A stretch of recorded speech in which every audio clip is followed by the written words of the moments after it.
The Latino Comics Expo Bronzeville is a proud sponsor of UTRGV-TV.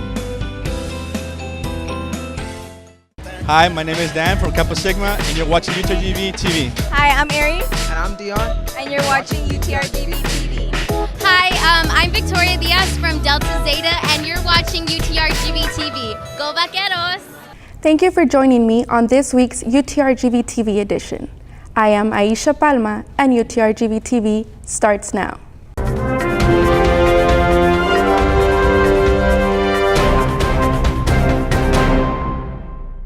On this week's top story, the Santa Ana National Wildlife Refuge still stands against Trump's administration to wall off the park. And to celebrate its 75th anniversary, they're having a national rally to take action. Our reporter Kenya Gomez has more.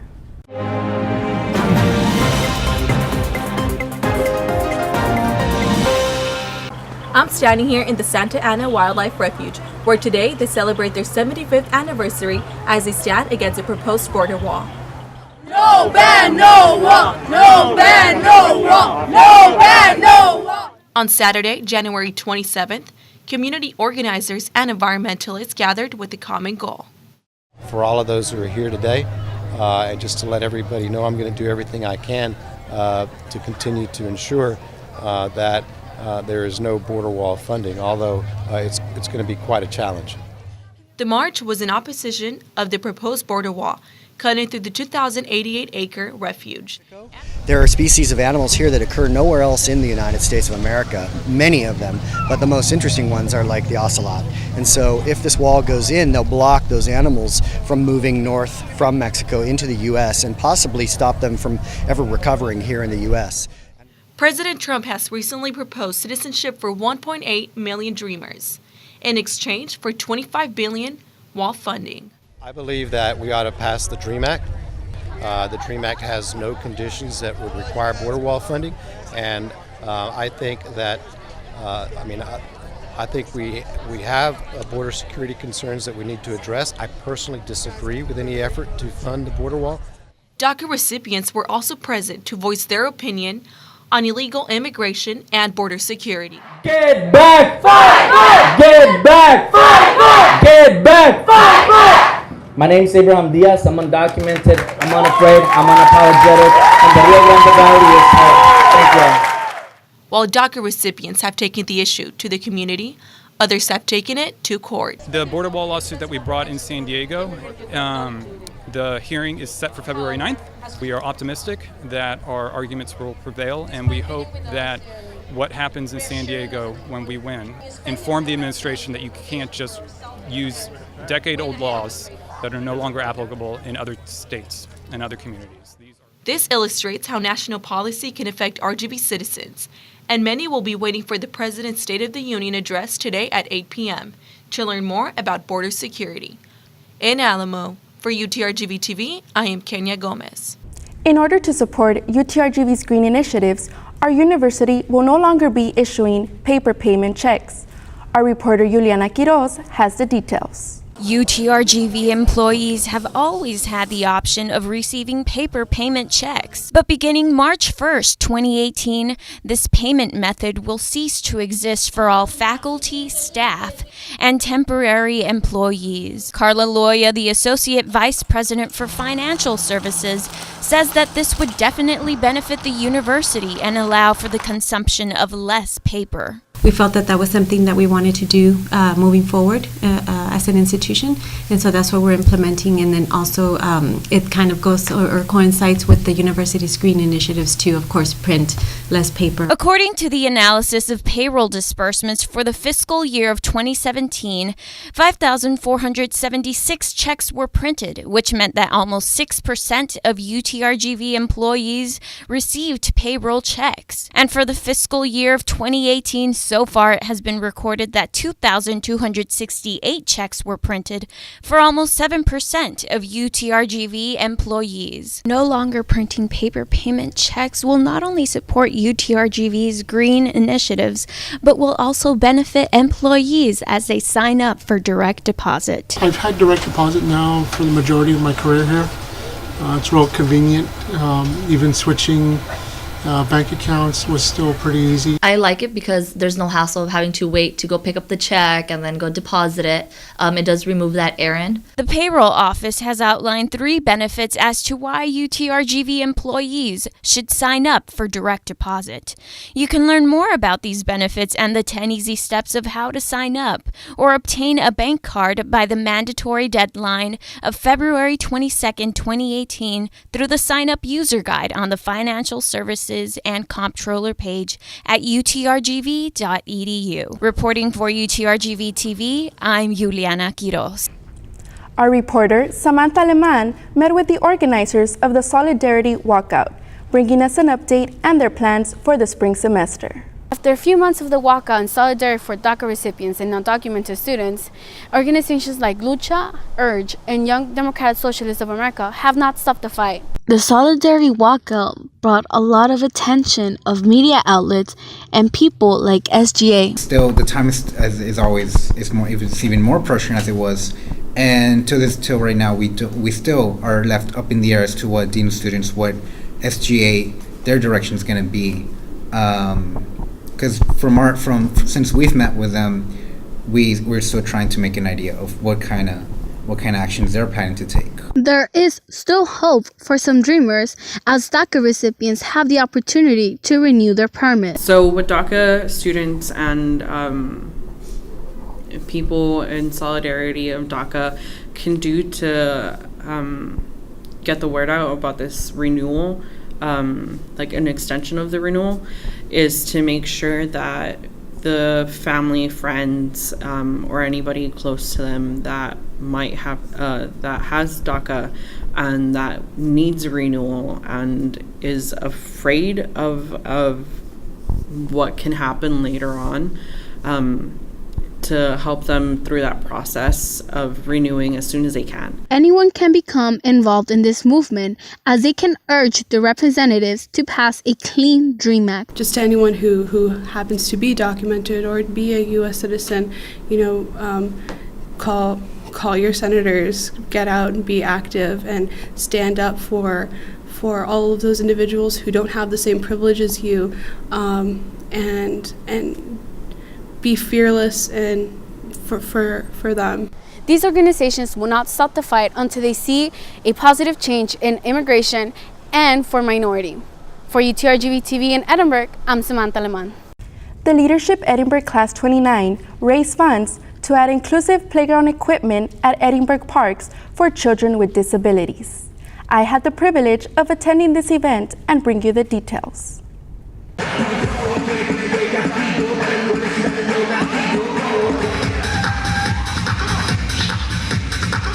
Zumba and kickboxing were part of the activities the Edinburgh Leadership Class 29 provided in order to raise awareness about children with disabilities.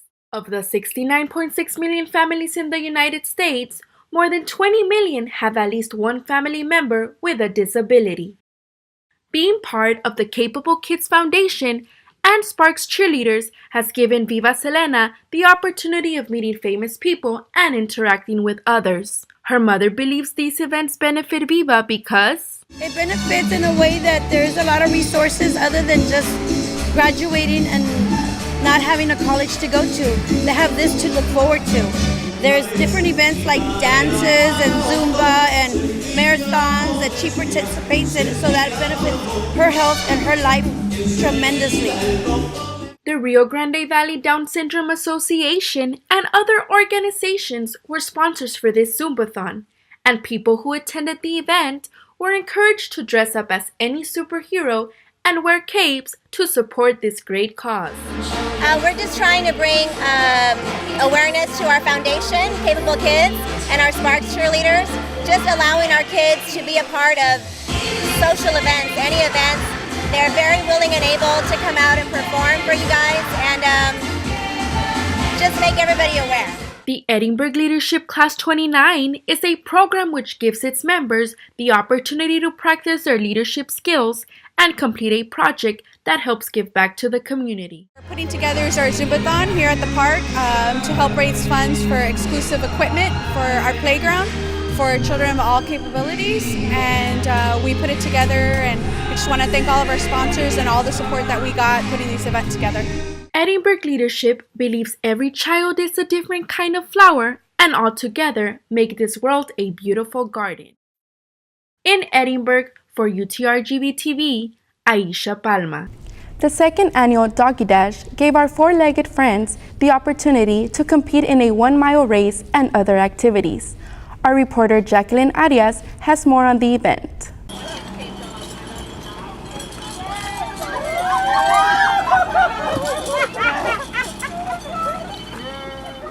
Early Sunday morning, 110 dogs and their owners gathered at Pepsi Sports Park in Mission to race in the second annual Doggie Dash.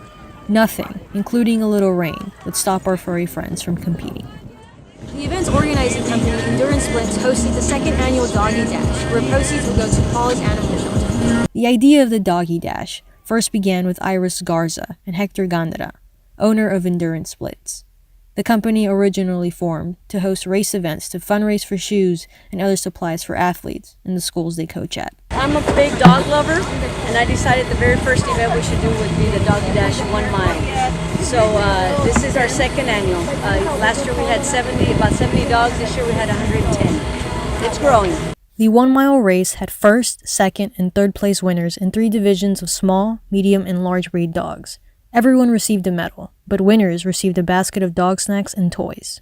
In this case, we're going to with Paws, because they did donate a lot of the prizes, and the treats were donated by them. So we're going to give back to them for their shelters, for their foster doggies.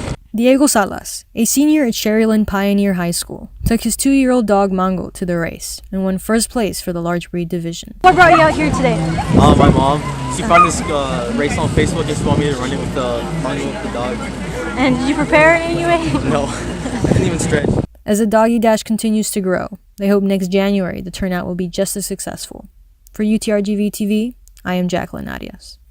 The McAllen International CarFest is back for its 8th year running. Our reporter Ileana Moreno attended this event to bring you more. Thanks, Aisha. I'm here at the 8th annual McAllen International CarFest, where car lovers from all over the RGV are coming together to showcase a variety of motor vehicles, including exotic, classic, and muscle cars. Let's check it out. The McAllen Convention Center hosted the McAllen International CarFest, bringing the community together with over 300 vehicles on display, a test track, and a kids' model car build-off. So this is the 8th annual of the McAllen International CarFest. It is the largest car show south of San Antonio. We have all sorts of cars here displayed. We have anything from classic to muscle and sports exotic vehicles. And the goal of the CarFest is to bring out families to come enjoy these awesome vehicles. And these cars all have an amazing story. The McAllen International CarFest also held a competition among car owners and had vendors where I got the chance to speak with Reynaldo Moreno about his Hot Wheels collection and his love of cars. I'm selling a lot of my collection of Hot Wheels. It's my first year. It was probably December when I found out there's gonna be a car show, and the other people that used to be here at GV Diecast, they closed, so it was my opportunity to come. And so I have a habit of like cars, like I like cars a lot, so I just started collecting them last year. The McAllen Convention Center's Special Events Supervisor, Stephanie Ramirez, says that it's a tradition for the city of McAllen to have the show every last week of January, with many years to come. From McAllen, for UTRGV-TV, this is Ileana Moreno. DJ Say My Name comes back to McAllen and decides to give back to his fans. Our reporter Alvaro Ayala drops the story. Los Angeles-based DJ Say My Name performed in McAllen this past Friday. For his second visit to the Rio Grande Valley, he decided to take time before the show to meet and greet some of his biggest supporters at Tdk, a hypebeast store, as well as a barbershop in McAllen. It's always good to connect with the fans because without the fans, obviously there wouldn't be like me. People think it's the other way around where it's like the DJ and then the fans. No, it's like the fans make the artists who they are. And it's always important to like meet as many fans as you can because you never know, how you're going to impact somebody's lives or how they're going to impact you. Just to have Say My Name to come in here and have this going on, it just makes sense, man. It just makes the value aware that there's good people here in the Valley, and us as a company, we're trying to change the culture. We're trying to continue a great experience of positivity and be able to spread love through all the Valley, all the nation, all Texas. For UTRGV-TV, this is Alvaro Ayala. Here's Daniel Galvan with this week's Sportscast.